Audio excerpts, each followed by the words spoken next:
امت مسلمہ میں تو شامل ہے، اس کو یہ وراثت تو ملی ہے۔ اگر عزم کر لیں، اللہ تعالیٰ سے مانگ لیں، تو اللہ تعالیٰ اس کیٹیگری سے نکال لے گا جو اپنے آپ پر، اپنی جان پر ظلم کرنے والی ہے۔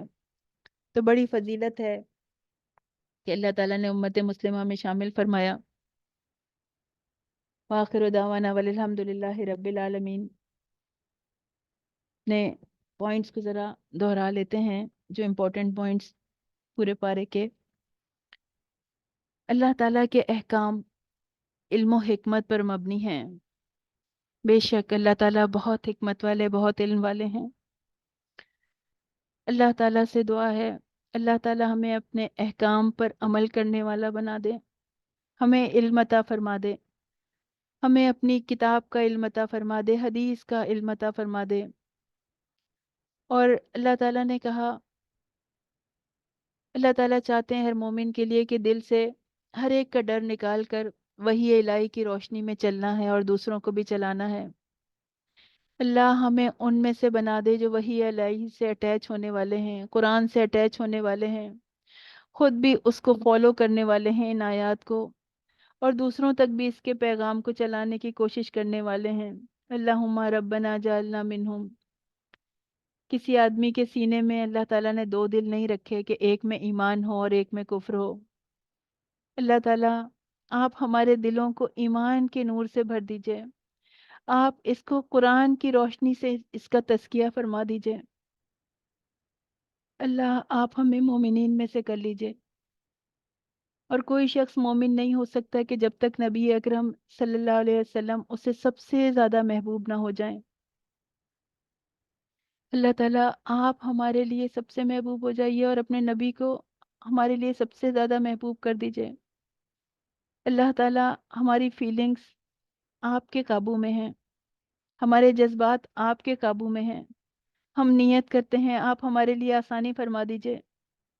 آپ ہمیں اللہ کے نبی کی اتباع کرنے والا بنا دیجئے۔ اور آپ نے کہا کہ جو اللہ کے نبی کی اتباع کرے گا اس کو آپ کی محبت ملے گی۔ اللہ آپ ہمیں اپنی محبت عطا فرما دیجئے۔ اسلام میں منہ بولے رشتوں کی کوئی اہمیت نہیں ہے۔ اللہ آپ ہمیں اسلام پر پوری طرح عمل کرنے والا بنا دیجئے۔ اسلام کے قلعے میں پورے کا پورا داخل کر دیجئے۔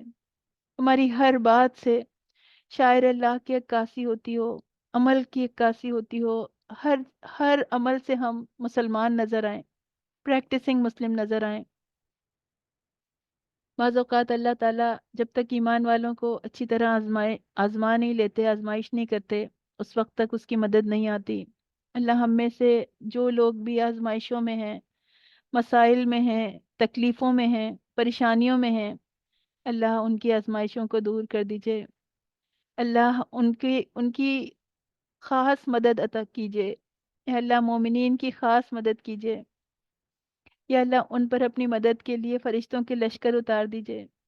یا اللہ فلسطینیوں کی خاص مدد کیجئے۔ یا اللہ ان کی بہت آزمائش ہو گئی ہے، اللہ آپ ان کی مدد کر دیجئے۔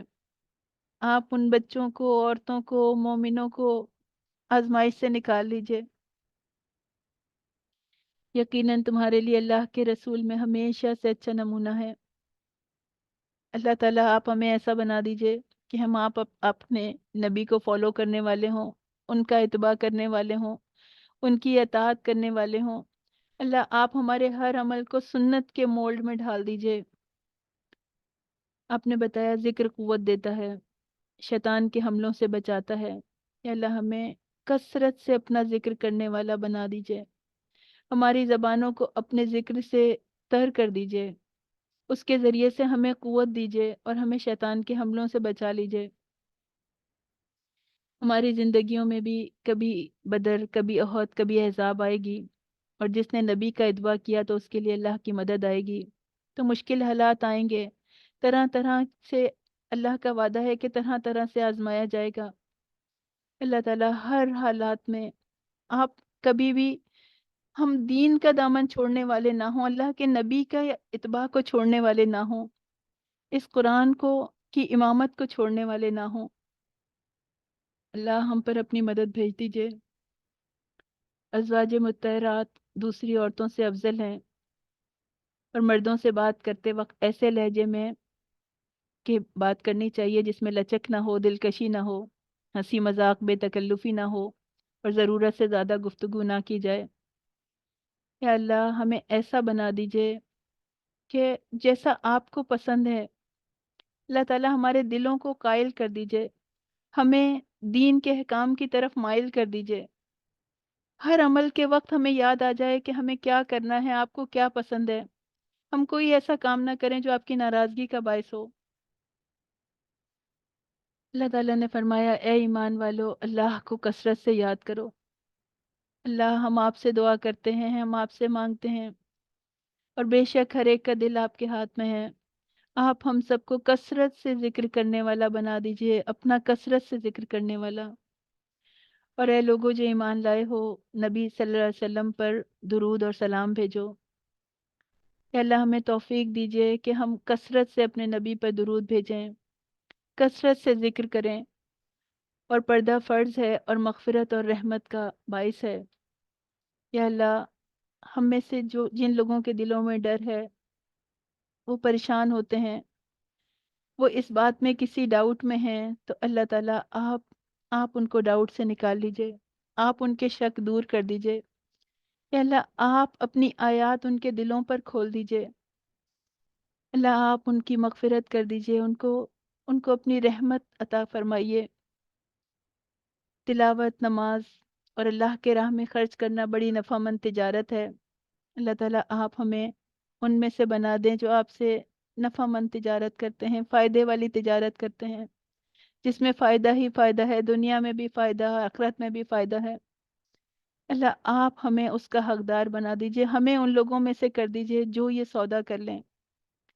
امت مسلمہ میں 3 قسم کے لوگ ہیں اپنی جان پہ ظلم کرنے والے، کچھ میانہ رو ہیں، کچھ نیکیوں میں آگے نکل جانے والے ہیں۔